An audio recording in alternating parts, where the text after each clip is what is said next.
Morning students. बेटा हमारी math exercise 12 smart chart. कल हमने किया था टैली चिन्ह कि हम किस तरीके से संख्याओं को जानने के लिए गिनने के लिए आप कैसे किसी चिन्ह का प्रयोग कर सकते हैं। आज हम करेंगे हमारा इस तरीके का जो पैटर्न है हमारा, ये देखिए स्मार्ट चार्ट। ये आपका दूसरा पैटर्न है। पहले आपने किया था टैली चिन्ह, अब आ गए हैं हमारे ये वाले चार्ट। ठीक है, अब देखिए इन्होंने क्या कहा है कि टीवी या अखबार में मौसम की खबर देखी है, तो उन्होंने क्या किया है, दो चार्ट लगाए हुए हैं। ठीक है, 1 जून का और 1 दिसंबर का। इसमें क्या किया गया है, उन्होंने 4 अलग अलग शहरों के तापमान दिखाए हैं। ठीक है, ये देखिए जैसे हमारा दिल्ली, शिमला, बेंगलोर और जैसलमेर, दोनों जगह पर हमारे सेम शहर चलेंगे। ठीक है, ये तापमान हमारा 10 डिग्री, 20 डिग्री, 30 डिग्री और 40 डिग्री। ठीक है, ये तापमान है हमारा 1 जून का और ये तापमान है 1 दिसंबर का। यानी 1 जून को हमारी दिल्ली का तापमान था 33 डिग्री सेल्सियस।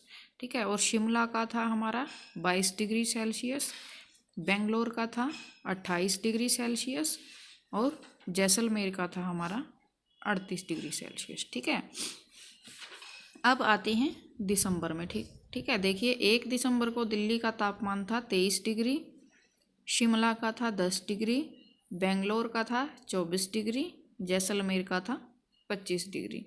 ठीक है, ये आपको तापमान दिए गए हैं 1 जून और 1 दिसंबर के।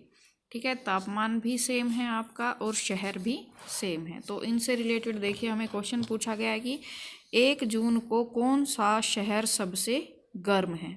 ठीक है, अब देखिए गर्म तो होगा जून में ही होगा ना, दिसंबर में तो गर्मी की कोई संभावना ही नहीं है। तो जून में देखिए सबसे ज़्यादा कौन सा है, 38। ठीक है, 38 डिग्री सेल्सियस, यानी कि ये सबसे ज़्यादा गर्म दिन था हमारा जैसलमेर में। क्लियर। फिर देखिए 1 दिसंबर को कौन सा शहर सबसे ठंडा था। अब ठंड कहाँ पर पड़ती है, दिसंबर में पड़ती है, तो शिमला है देखिए आपका, जिसका सबसे कम तापमान है यानी 10 डिग्री। तो सबसे कम तापमान किसका हो गया, शिमला का। ठीक है, फिर अगला है कि किस शहर में 1 जून और 1 दिसंबर के बीच तापमान में सबसे कम बदलाव आया।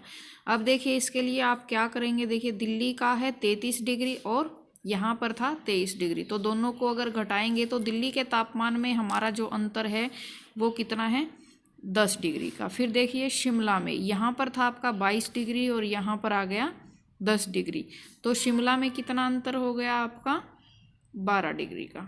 ठीक है, अब देखिए बेंगलोर, यहाँ पर 28 डिग्री है और यहाँ पर 24 डिग्री, तो कितना अंतर हुआ आपका, 4 डिग्री। ठीक है, जैसलमेर में यहाँ पर 38 है आपका और यहाँ पर 25 है।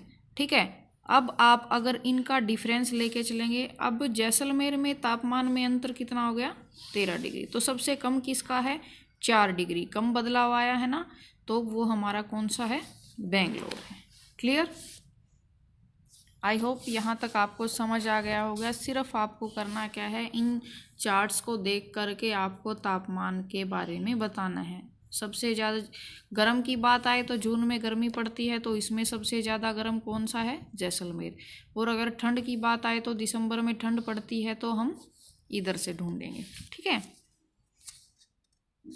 अब उन्होंने क्या कहा है, अब आपको क्या करना है कि कहीं से भी अलग अलग शहरों को चुनना है आपको। टीवी हो सकता है, अखबार हो सकता है, या आपका गूगल हो सकता है, जिसमें आपको टेम्परेचर दिया जाता है अलग अलग शहरों का। तो आपको 3 या 4 शहरों के तापमान को ढूंढना है, पता करना है उनके बारे में, और वो उससे आपको क्या बनाना है, इसी तरीके का स्मार्ट चार्ट बनाना है। ठीक है, आप पिछला तापमान ले सकते हैं और करंट का ले सकते हैं। अब देखिए ऑस्ट्रेलिया में खरगोश, ऑस्ट्रेलिया में पहले खरगोश नहीं थे। 1780 में ऑस्ट्रेलिया में खरगोश लाए गए। उस समय वहाँ पर कोई भी ऐसा जानवर नहीं था जो खरगोशों को खाता हो, इसीलिए वहाँ पर खरगोश जल्दी जल्दी बढ़ने लगे। सोचो उन्होंने फसलों का क्या किया होगा। अब देखिए कैसे उनकी संख्या में बढ़ोतरी हुई। सबसे पहले वो 1780 में लेकर आए थे, तो शुरू का साल कौन सा हो गया, 1780।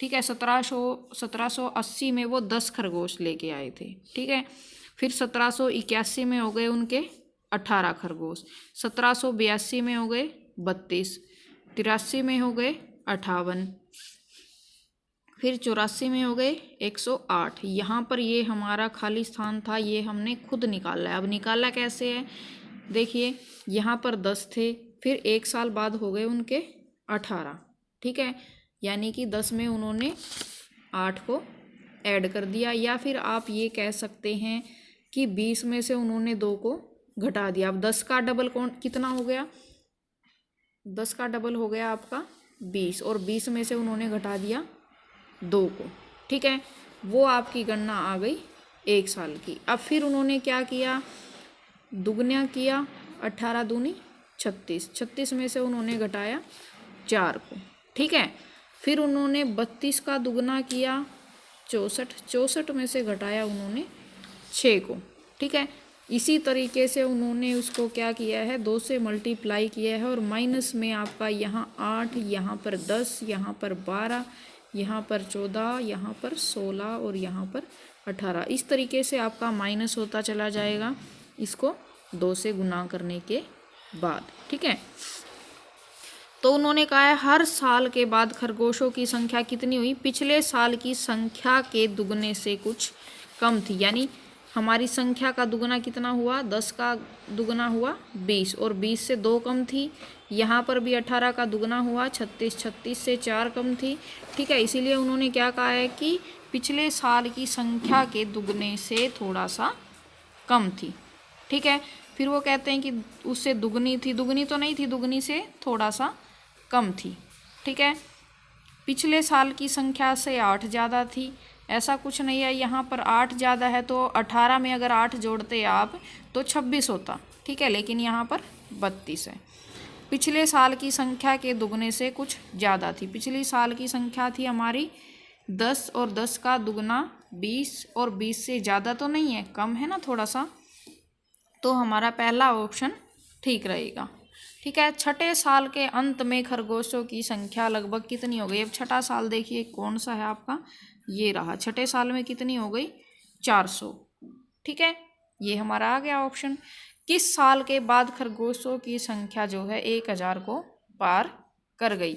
अब देखिए यहाँ पर हमारा ये आ गया है आपका 1556, यानी कि 8वां साल है, ठीक है। 1780 + 8 यानी 1788, ठीक है। 1788 के बाद जो है खरगोशों की संख्या कितनी हो गई भाई, 1000 से ज़्यादा, यानी कि 1556 के आसपास हो गई थी, ठीक है।